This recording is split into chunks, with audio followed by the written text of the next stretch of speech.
balelizwi elikukudla komphefumlo esisuka kude kwindawo ngendawo esisuka kuzo kuzokuthi uba uthini ngelihle igama lenkosi. Yonke le enye yenzekayo yongezelelwe kodwa yona sizeleyo kukuba uThixo kule mvuselelo yabatsha uthi masenze ntoni ebutsheni bethu, uthi masihambe kanjani ngoku, uthi masiyeke ntoni, uthi siede ntoni kwinkolo yethu ngelihle igama lenkosi. Soba lithuba lelizwi elowo nalowo khona namhlanje alungisa inhliziyo yakhe kuzothetha uThixo, akuzothetha abasisi endizobabiza kodwa kuzothetha uThixo ngokwakhe ngelihle igama lenkosi. Ulungisa inhliziyo yakho nam ndilungise yam silungele ukuva ukuthetha kukaThixo ngelihle igama lenkosi. Imiphefumlo yethu ilungele ukudla komphefumlo bathandekayo. Izoba lithuba lelizwi ilizwi lethu lokuqala sizolifumana kuMiss R Naketsana usisiriba ngelihle igama lenkosi. Ophakama ngengoma yakhe emnandi ayithanda kakhulu ngelihle igama lenkosi. Amen. Mawehle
because ndicinga lokho kuzoplana abantu abathe yabona uThixo undilekile wandikhetha nam namhlanje before ndithila ilizwi ngoku usisiphendula engqinga ethetha ngoba yintombi nto. Amen. Kukho into singabantu abatsha kulo mhlaba esiphila kuwo, siphila kumhlaba of being sexually liberated.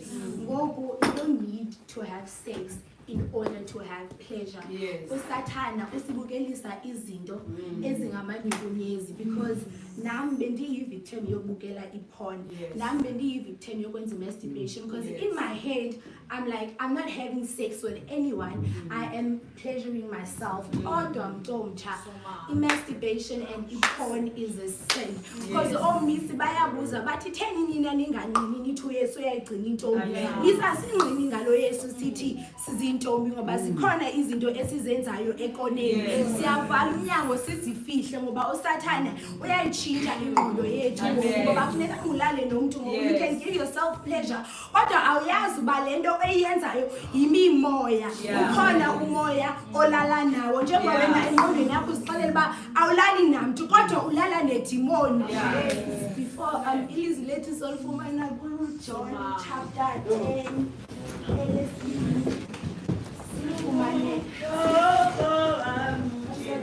John chapter 10 verse 10, Peter Oqala chapter 5 verse 10.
lizazele ukuze libe lixhele lichabalalise mna ndizele ukuze babe nobomi babe nabo ke ngokugqithisileyo.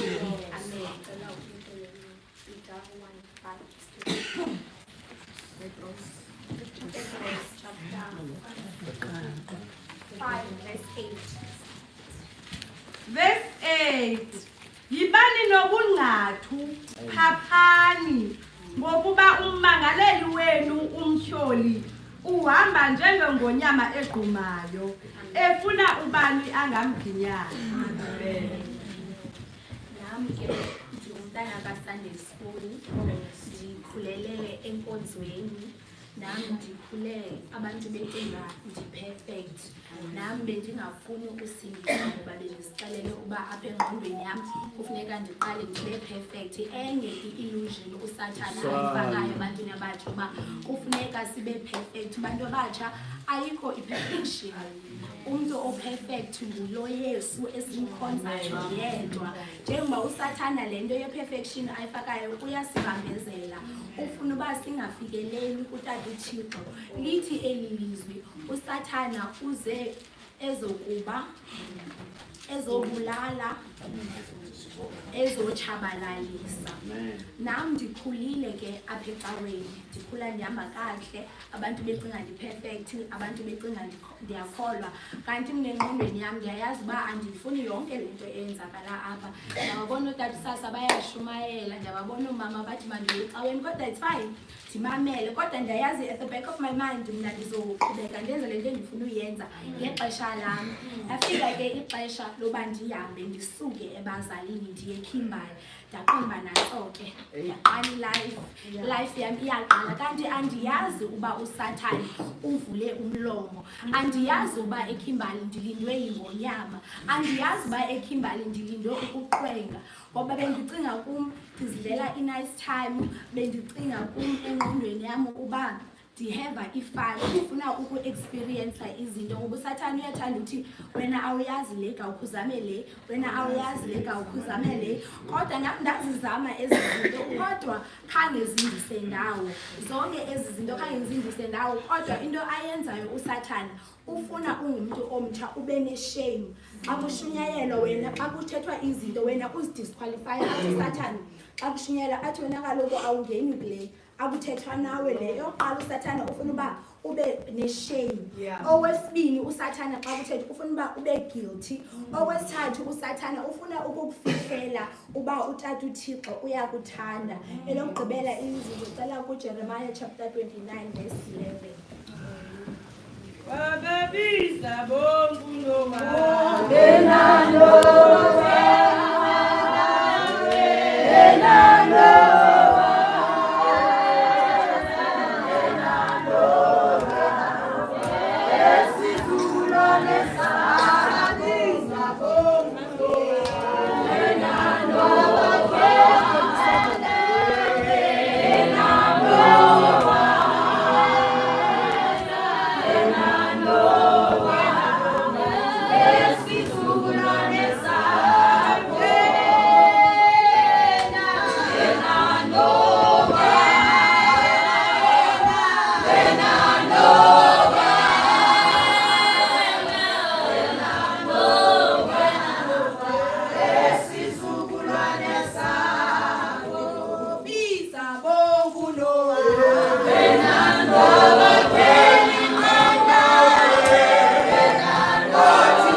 ukubhaptizwa kwam zange ibe yinto mhlawumbi ebendizixelele. Inokuthi Thixo uba ndizobhaptizwa undazise maybe a week before okanye 2 weeks before uba ndizobhaptizwa.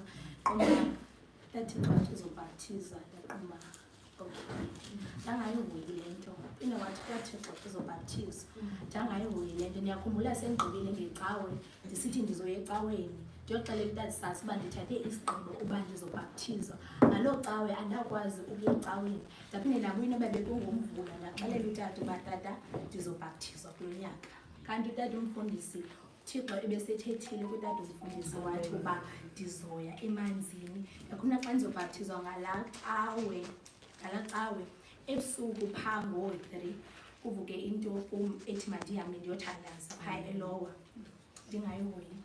Phinde ivuke le nto esithi ndiyothandaza ndingayihoyi, kodwa umamam ahambe ayothandaza kwangalaa 3.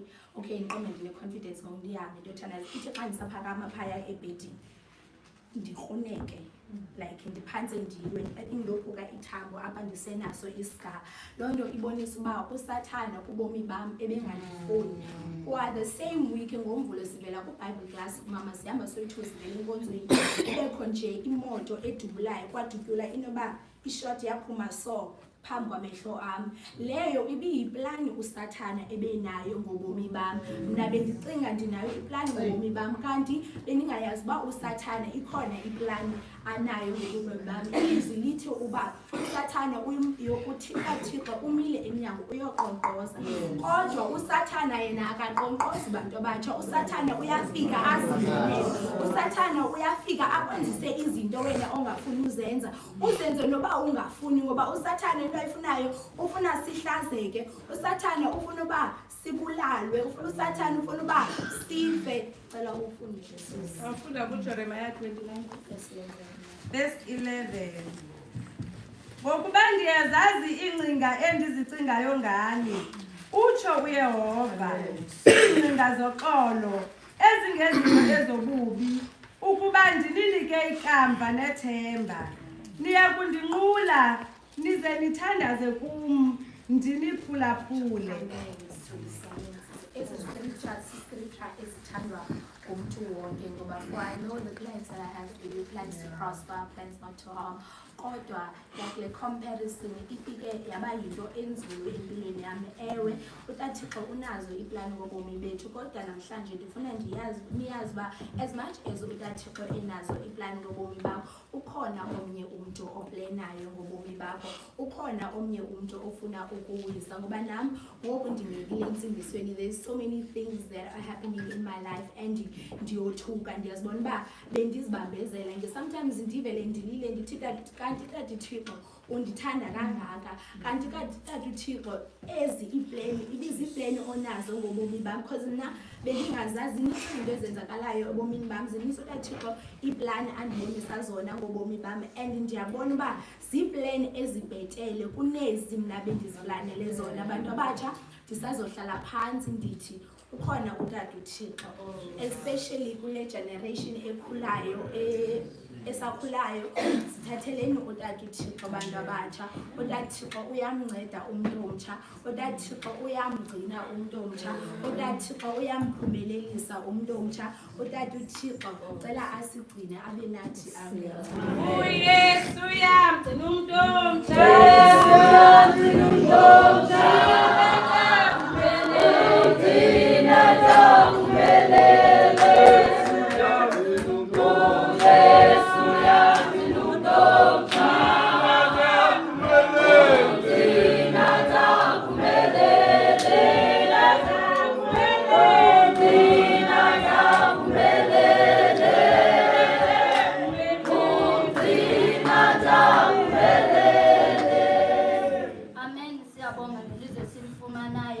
Ngelihle igama lenkosi. Siyabulela uThixo sondla imihla yonke, uzosiphinda ke uThixo ngaphinda sondle. Ubuyasithanda ngelihle igama lenkosi.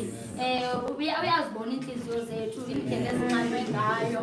Uzosiphinda kwangoku ngelihle igama lenkosi, hayi ngelinye ixesha, kwangoku ngelihle igama lethu lesibini bathandekayo.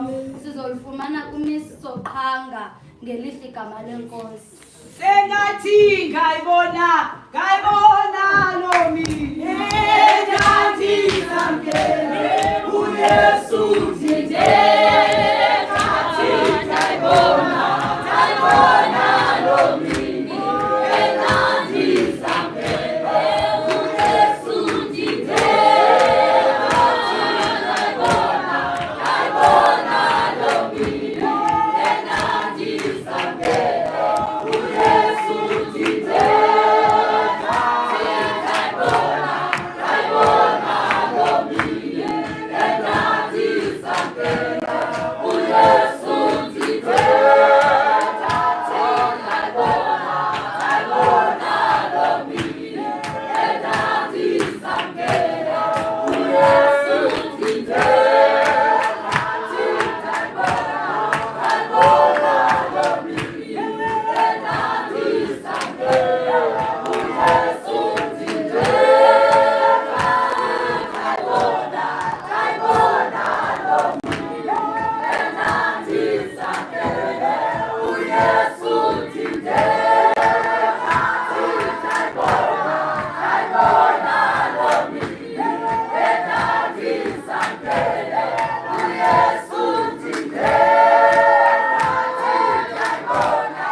Re a leboha moya o halelang, re a leboha ntate ka dijo tse monate, re a leboha ka bohobe bo botle.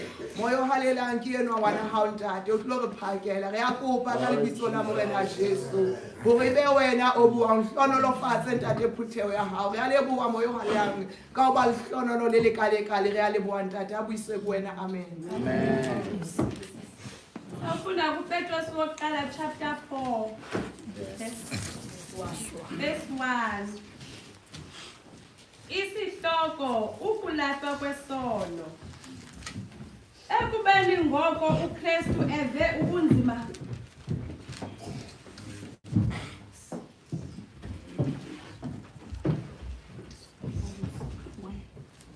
ubomi obutsha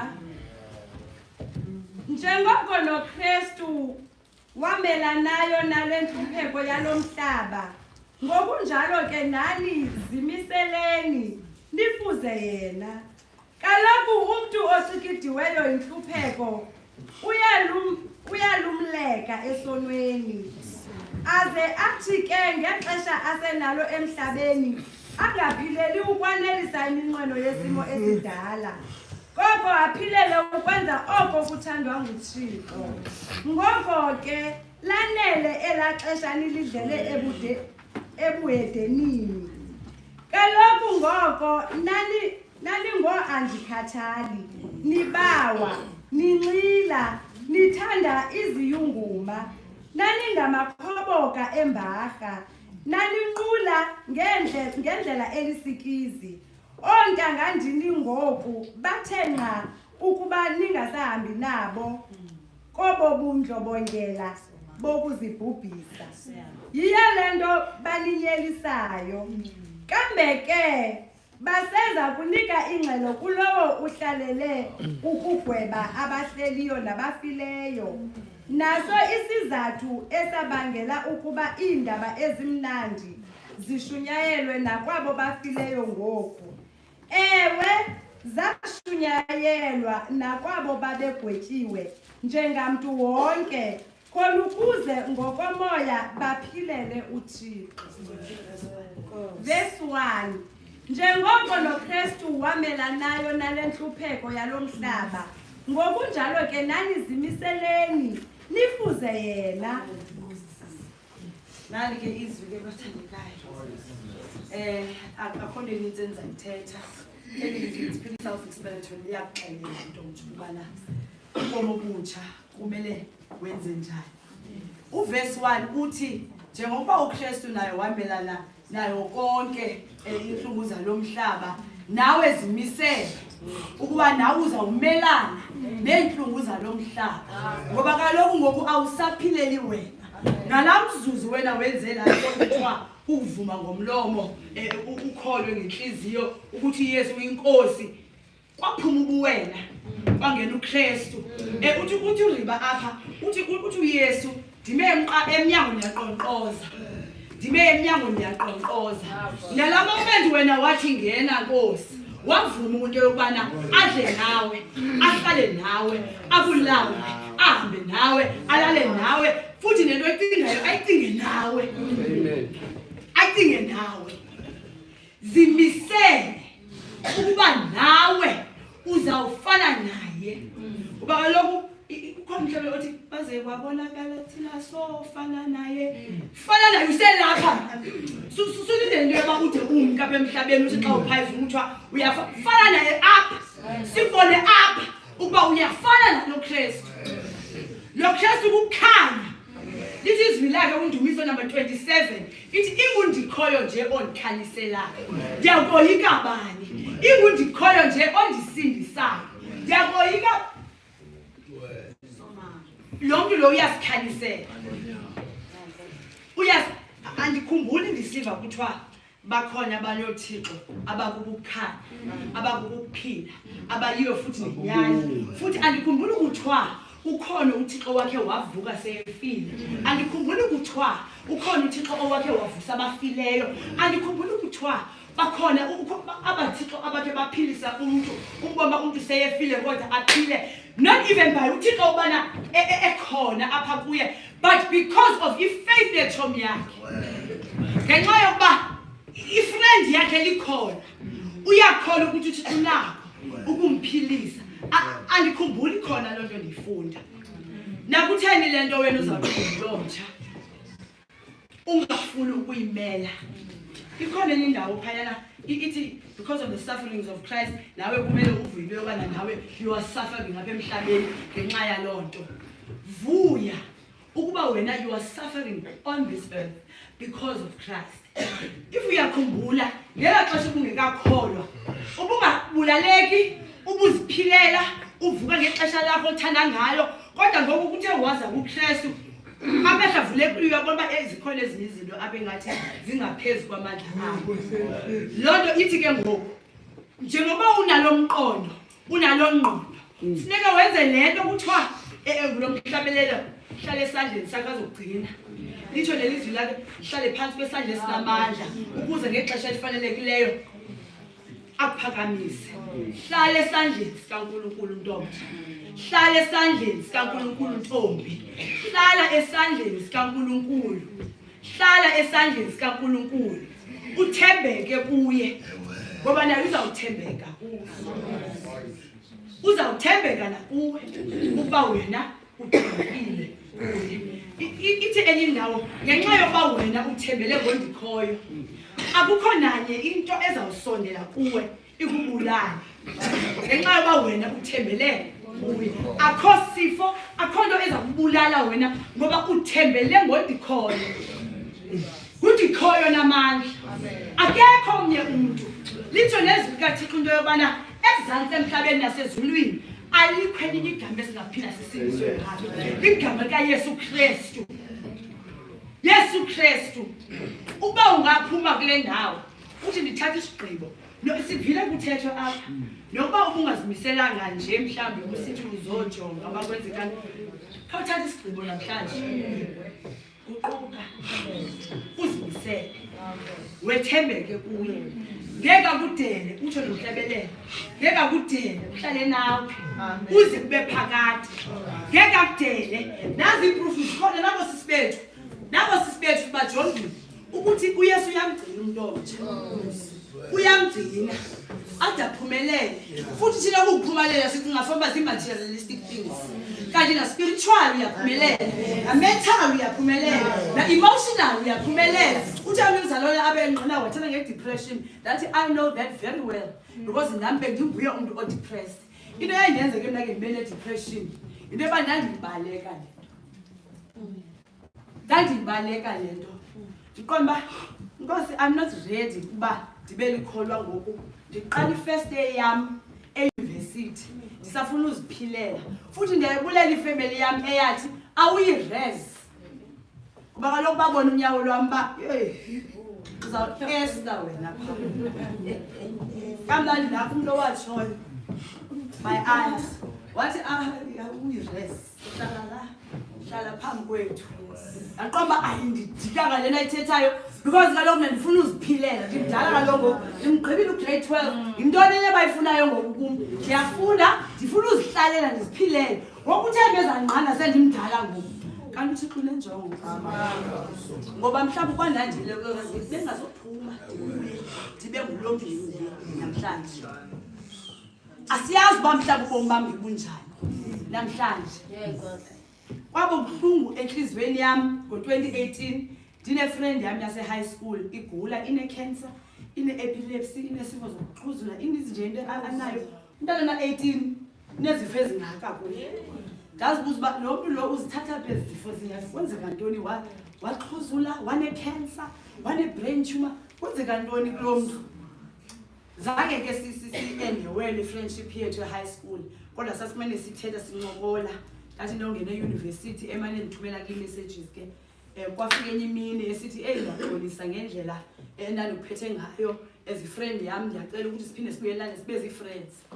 Ndathi xa ndimphendula ndathi sisandizokwazi phinde ndithumane nawe ngoku ngoba kaloku undimoshe kakhulu bendikuthanda ndikuthatha as usister wami ngoku wena undimoshile angeke ndiphinde ndikwazi ukuxolela kuyo into endingavele ndiyenze it's to be civil nawe ndizawufuna nje ukuphindisana nawe but noba ndiphinde ndikube friend wathi hayi akho ngxaki naleyo uzazongona nini ndithi ndizawufika manje esibhedlele ndizawuzama nje ndabeka i-excuses emanisithi brother wami engathi usiye esibhedlele uyoyibona le tshomi yakho ngoba akanomane esithi kuwe izombona khona into ekhoyo andifuna kaloku ndisenesasingqala yokuba lo muntu lo wandimosha ndimthanda wandimosha fika imini ethile andikholwa wafika uThixo ngokwakhe ingathi kwesi sibonakaliso ulele ebhedini hlele kambi kwakhe esibhedlele ndathi sisi into ezakunceda ukuba ungamkele uYesu ukuze ube nobomi obunganaphakade andikholwa futhi naye lo muntu akakholwa lafika ilizwe lithi sisi khawukhe uthathe uYesu lo muntu lo uzawunika ubomi obunganaphakade ndavuka kwelo phupho ndaliphikisa ndathi angeke ngikwazi uyoshumayeza umuntu ngoYesu mina endingenayo andikwazi ukushumayeza ngento mina endingenayo kaloku nami I must be a testament of lento ndithetha ngayo ngoku ndizawufana nehypocrite izoba ngathi nami ndilikristani ngoku ndithetha ngaphaya ndithetha into engababekiyo ngoxa sithi wena kholwa mna ndingakholwa ungafama ke undenza ntoni years later okay not years later but ehambe mhlawumbe 2 weeks later kwandafumana imessage ke ethi hayi ke ushiyele emhlabeni kwaze kanjalo from that day ndafikela kubumnyama empilweni yami ndanemibuzo emininzi bankosi kuthengise ukundinike assignment enkulu kangaka ndingakholwa ngoba ngokuphefumula kwalo muntu phezu kwempilo yami ndawuphila njani apha emhlabeni ngoku mna ndiyazi uba I have robbed someone of the opportunity uba aze nawe ndawuphila njani ke ngoku for the longest of time I spent the first year yami e-university and my second year umnyameni ndine-depression kuwe kumloyazi uba ndi-depressed ndizivalele ekamereni ndithanda umnyama ndizihlalela nje ndiqomba hayi apho ndikhoyo ngoku akho nto nondikhupha kule ndawo ndikuyo bona babona umuntu ophuma neetshomi zakhe every weekend ngoba nam kaloku bendingulapho ndithi xa ndigqiba ubuya esikolweni ndibuye ke ndidlule phaa noba kukwatops ndizibambele 1-2 gqiba kwam ndisele ebhasini xa ndifike endlini banozondibuza futhi abazoyazi mna ndizibambele zam ogqibela phela nagoduka but kwafikela ixesha apho ndithi ndimdala ngose ndifihla ntoni kumamam into le ndiyifihlele kumamam ngoku uya-understanda ngosinaye naye wayenomyeni wayesenza ezinto thina ngazo-understanda koxa izinto hayi izinto bendithetha nyani ndisithi naye wayenomyeni nje wayesenza ezinto mna ke ngubani kaloku uyayazi lempilo ngosiyayazi lebeko so ndingubani wathandekayo kwafika imini ethile ndisathi ndihleli kamnandi nezotshomi zam ndihleli intombazane endingamaziyo into ke xa isenzeka phayana ke kwezi ndawo sihlangana kuzo sikhalisa umculo mos kufike elaa xesha lokuba makukhalisa igospel hayi ke le ndimihleli phantsi konjalo le ntombazana wathi hey sisi wena uba awufunekanga uyothwasa ufuneka uyosindiswa because asiyazi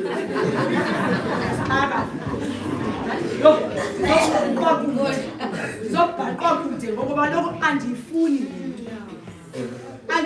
le nto ngoku ndibona ngumntu ongakholwayo uthi hayi sisi asohlala nawe thina senza le nto hayahelisa ubalekwa ngabantu ngoku khetha noba ye-1 kwezi zimbili funikazi hayi andiyazi uba mandithini kodwa bathandekayo ndithi ukuhle kunjalo uThixo wayikhumbula impilo yami ndiyakhumbula futhi ngaloo mini kwakukutata uNdlovu Khalisha 2018 washumayela kwakho into ethi khawuzinikele ndiqomba yo zinikela njani sana like ndizawuthini ndizavele ndiye phambili ndithandazele okanye ithini into hey mama utata uNdlovu xa egqiba ushumayela wathi bangcwele uba ukhona umuntu ofuna uzinikela angeza ngaphambili ndahlala ndaqila esitulweni naqomba awuthethi nam waya omnye ubhuti owokuqala waya wayoguqa phayana bacula. Hey, wayimisa ingoma uMntana uNdlovu. Wathi bangcolela phela ndiyabuza. Ingaba kekho omnye na ofuna ukuzinikela. Mina mase ndingumuntu onenkani but andizazi uba ndafika njani phayana. Ndazibone sendipha zehle inyembezi. Ndathi inkosi ndiyazinikela. Uba inkosi nomsindi sempilweni yami. Kuba kaloku ndizamile konke, ndahlobana nabantu. Naba bantu bayaphinda bayanditika ngoku bathi uyasixaka sisi khethe 1. Khethe 1 uyasixaka ngoku. Kuba kaloku siyabona uba awufani nathi. Awufani futhi thina silale ngxaki yofuna uzifanisa nabantu. Thina sifani nabantu. Asifani nabantu. Izinto esizithethayo azithethwa ngabantu bomhlaba. Ngoba kaloku bona bayazi. Thina ingathi xa sisamkele lento, there's a veil that has been lifted emehlweni ethu. Sibona ukuthi chini kanti emhlabeni kunje. Ubona kuphume izistory ko Facebook ubani ubethiwe iboyfriend ukubomba hey inoba nami ngeni kweli qele leBhayibheli. Ngoba lokho nami ndiyaphezulu xa ndithanda. Ngoku ndizawuthini? Ndathi hey Nkosi siyabulela ukuba incaba yakho yafikelela into njengayo. Inkani bendinazo wayiphelisa ngalamini ngo2018. Ngazibone sendizinikele ndingafuni. Kodwa uThixo wanenzela inceba. Lenceba le yenzela umuntu wonke. Lensindiso le yenzelwe umuntu wonke. Ntomtsha. Khawuthathe le nto bana inabungozi. Thatha le nto ayinabungozi. Ayinabungozi. Uyibona kwi-days apho uqonda uba uxakiwe kubomi bakho, but there is something that is sheltering you. Kukho a covering phezu kobomi bakho. Ubona uba ndiyahamba but kubuhlungu, but kumnyama. Kubekho into ethi you are mine, I've got you covered. Amen. Ngowami wena.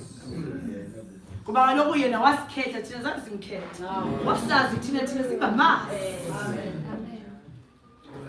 Thatha le nto ayinabungozi. Thatha le nto. Ukhe ube nento ekuprotectayo. Uthi sisiyandixathela uthi akho masiko angebengenziwa kokwabo. Yonke into nje isenziwa. You don't need isiko xa ukuKristu. Unamasiko wakwaKristu. Take this thing man. Ithathe lento. Thatha lento man. Uthembeke kuyo. Thembeka kuyo mntomtsha.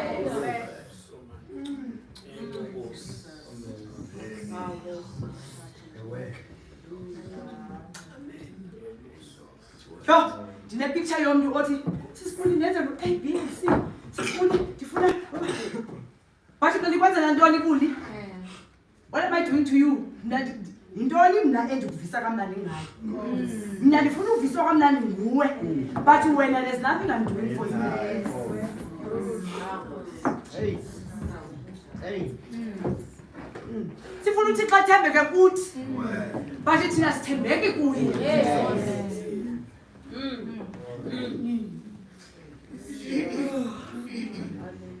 Asithembeki kuye. Ngoba kutheni? Ngoba kutheni? Emhlabeni kunzima. Emhlabeni sidibana ne-challenges. Sizintombi, sizinsizwa, khona singadibani nayo. But lento oyithathileyo wena. Funeka bese isigqibo sakho sokuthi Nkosi ngeke ndikudanise ngoba nawe zange wandidanisa. Akhumbuli nemibenye mina uThixo nje xa ndicela kanganiki. Mina ndine diaries zami from 2021 endibhale kuzo. Every year ndibhale New Year's resolution. Uba ndingalibonisa incwadi yami ngo2024. Konke okubhaliweyo phaa uThixo ndenzele. Konke okubhaliweyo ndaqala ngomsebenzi. Ndathi ukuba ndifune umsebenzi ke Nkosi ndenze permanent. Emveni ko permanent ke Nkosi nathi imoto ndiyayifuna yenza icebo. Yenza icebo. Thixo wandipha yonke lonto. Kulona unyaka ndingene kuyo nathi Nkosi akhona enzaphinde ndicele kuwe ngokwe materialistic. Ndifuna nje into yobana ndiphilele. Makhe ukusebenzile ngonyaka. 2021 ndimsave uThixo. Ndiyakhumbula. 2020 in fact ndiyaqala useve uthixo 2021 2022 2023 ndathi 2024 Nkosi nazi into endiyazifuna ewe undiphile umsebenzi ngo-2023 2024 ke khawube uthi upper level undiphu permanent ke ngoku after lo permanent khambi imoto akho nje uThixo angakwazi ukwenzela yona xa wena usethembeka kuye futhi wena ke ngoku njengoba ukholwa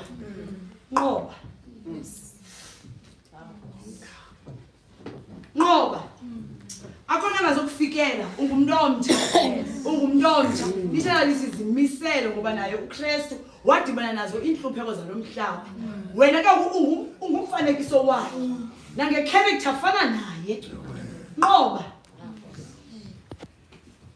ewe sinazi weak points zethu but ngoba sondela kuye every day uthi Nkosi khandiphuqoba manqoba nansi into ndidibene nayo ABNC khandipha amandla nawo amandla loswami khandinqubele nansi into lithi ke izwi lakho onqobayo uyovathiswa indebe ebuhlungu ogqiba kwami ngibhale konke igama lakhe ezincwadini zibacaze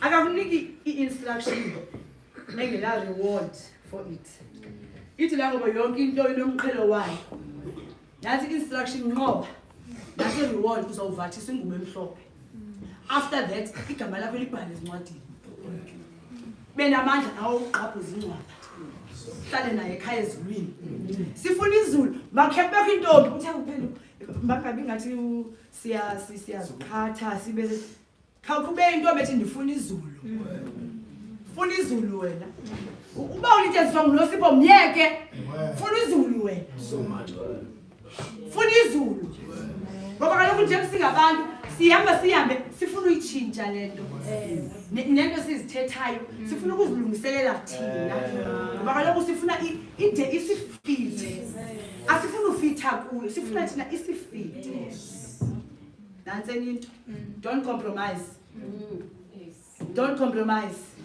uthethiwe pha ngontangandini kwelalizwi iyaxela into yokubana liphelele ixesha lakho lokuphilela ebuhendenini ngoku sufuna uphila uguquke wenzela ubusayenza now that you have accepted Christ don't compromise ngefaith yakho xa uhleli ne-friends zakho besenza u-A&B don't compromise umzalwane wakho ukuba futhi thina sinabazalwane sesibathandayo kodwa ngamanye amaxesha zikhona indawo ukuthi xa sithele ukuba asidibani don't compromise. Do not compromise inkolo yakho ngenxa yoba ufuna ufitha. Stand alone if you have to. Be set apart if you have to. Be isolated if you have to. Ngoba lento lena ayo yakho. Futhi funeka uyimele. Uthembeke kuyo. Unqobe ngaphezulu kwalonto. Ntomtsha thembela kundikhoyo. Na uthembeke. Unqobe ngaphezulu kwalonto. Ngoba ekunqobeni kwakho there's a reward. Amen. Ibuna benete ibuna ona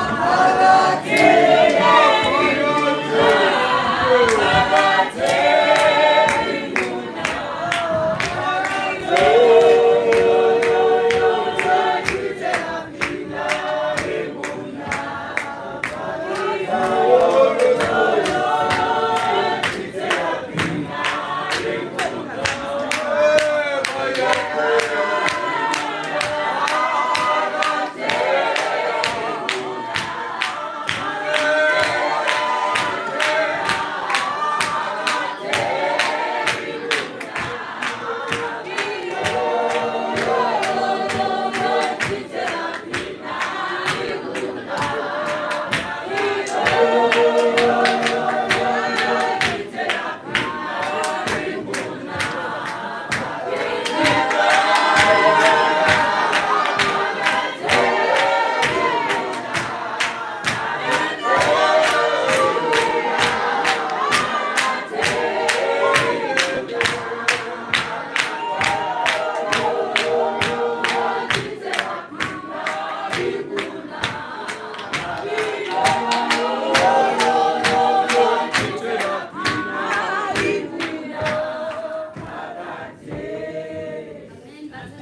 emva kwezintetho ezibekwe apha asena-excuse bathandekayo ngelihle igama lenkosi asena-excuse. Enye into ezokwenzeka mhlawumbi omnye azibuza ukuthi ndizozenza njani ezi zinto ndiselapha emhlabeni. Into engazukwenzeka ke ngoku ukuthi ususwe apha emhlabeni uyobekwa endaweni esecaleni ukuze uphile le mpilo ofuneka uyiphile apha phambi kwabo ntangandini ngelihle igama lenkosi. Uyiphile apha phambi kwabo bathanda asizususwa bathandeka asizuphila apha ecaweni siphila ubungcwele. Ofuneka siphume emakhayeni ethu siphile le mpilo ishunyayelwa apha esikolweni siphile le mpilo emsebenzini siphile asinayo i-option ngelihle igama lenkosi asinayo i-option bathandekayo. So noba kunzima kangakanani silandela umuntu owava ubunzima ngelihle igama lenkosi. Ithi kwenye indawo mqondeni lowo owanyamezela ubunzima bokugxekwa ngaboni. Besingobani ke thina ukuthi singagxekwa ngoba silandela umuntu owanyamezela ukugxekwa.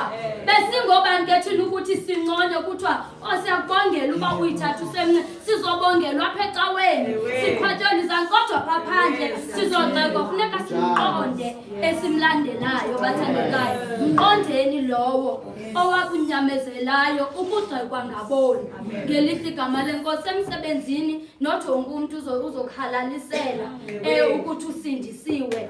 Esikolweni not wonke umuntu uzokhalalisela ukuthi uzohalaliselwa apha ecaweni kuhlatelela uhozana. Xa ufika phaa phandle funeka unyamezele ngelihle igama lenkosi ngoba nomuntu esimlandelayo wanyamezela bathandekayo wagxekwa wanyamezela ngelihle igama lenkosi. Kangako sizoyivala inkonzo yethu bathandekayo ngelihle igama lenkosi. Siyambonga uSomandla omhlo sixhobise ngendlela zonke. Siyambonga uThixo sithandayo osathetha kanjena bathandekayo ofuna ukuthi sikhule sikhulele esandleni ngelihle igama lenkosi. Ithi kwenye indawo hlalani apha ningaphumi ngoba ukuphuma kwenu hleze nife ngelihle igama lenkosi. Hleze nife ngelihle igama lenkosi. Sophakamani bathandekayo sicela usisithembi asibhalele le nkonzo ngegama lenkosi.